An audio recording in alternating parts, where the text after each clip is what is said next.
Trajneri i Kombëtares, Rolando Maran, ka filluar të punojë për të përgatitur grumbullimin e parë të kuqëzinjve për Ligën e Kombeve në fund të muajit shtator. Dhe me që bëhet fjalë për një turne në teori dytësor, mund të ketë edhe eksperimente në këtë listë. Ndaj, trajneri po monitoron edhe klubet shqiptare që janë ende në garë në Europë. Dje, ai ka qenë i pranishëm në ndeshjen e Ligës së Konferencës mes Dinamos dhe Pafos në Elbasan Arena. Tekniku ka parë në veprim mbrojtësin Nasser Ali, i cili është vazhdimisht pjesë e grumbullimeve të Kombëtares, por nën monitorimin e tij janë edhe emra të tjerë, si Klevi Cefalia, i cili është përmendur vazhdimisht si një prej lojtarëve në listën në rezervë në grumbullimet kuqezinj. Ardian Ismaili është rikthyer seriozisht në garën për një vend titullarit e Torino, në prag të debutimit në Serien A ndaj Milanit.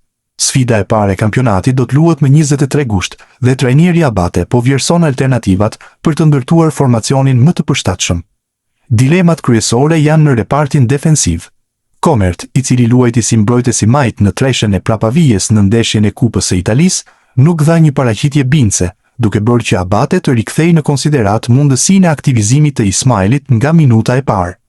Mbrojtësi shqiptar shihet si një nga opsionet më të besueshme të Torinos dhe eksperienca e tij mund të jetë e rëndësishme përballë një kundërshtari të fortë si Milani. Vendimi përfundimtar i takon Abates, por para sfidës me Milanin, Ardian Ismaili është rikthyer në garën për një fanell titullari, me synimin për të nisur sezonin e ri të Serien A në fushë që nga minuta e parë. Borussia Dortmund ka rikthyer interesimin për sulmuesin Fisnik Aslan dhe po konsideron të dërgojë një ofertë huazimi drejt Hoffenheimit me obligim blerjeje. Gazeta e famshme gjermane Bild raporton se ylli i Kosovës është rikthyer prapë në radarin e vërtetësimve që po e shohin atë si pasuesen adekuat të Serhiu Gurasi. Skenari më i mundur është tani huazimi, diçka që ka tentuar të bënte dhe Leipzigu. Aslani në anën tjetër është i gatshëm për të gjitha lëvizjet e mundshme dhe asesiz do ta refuzonte Dortmundin. Një skenar i mundshëm, Dortmundi mund ta huazojë Aslanin me obligim blerje, në këtë situatë pagesa do të bëhej një vit më vonë. Ky faktikisht ishte plani origjinal i Leipzigut, vetë Aslani nuk është as pak kundër angazhimit të Borussia Dortmund.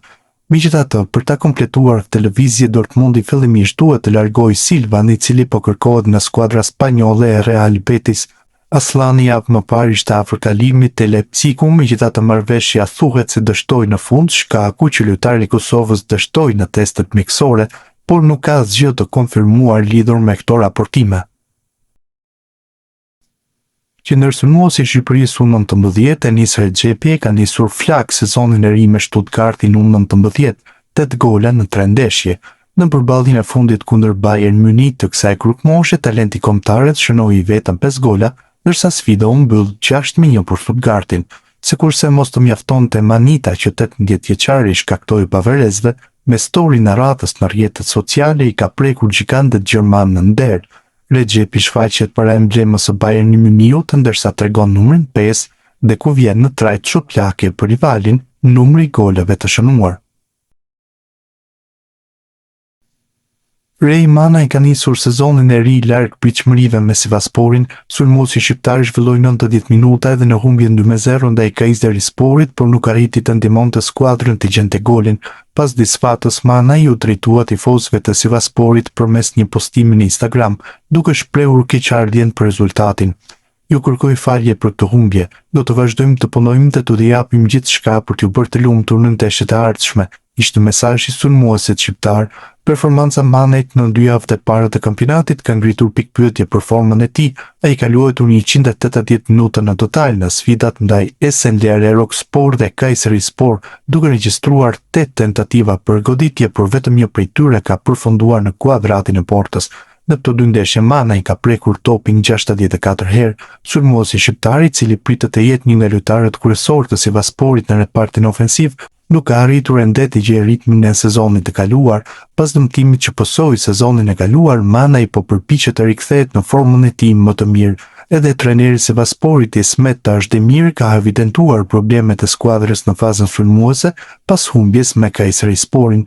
Në këtë situatë vëmendja është kthyer te Manaj, nga i cili pritet një reagim në ndeshjet e ardhshme.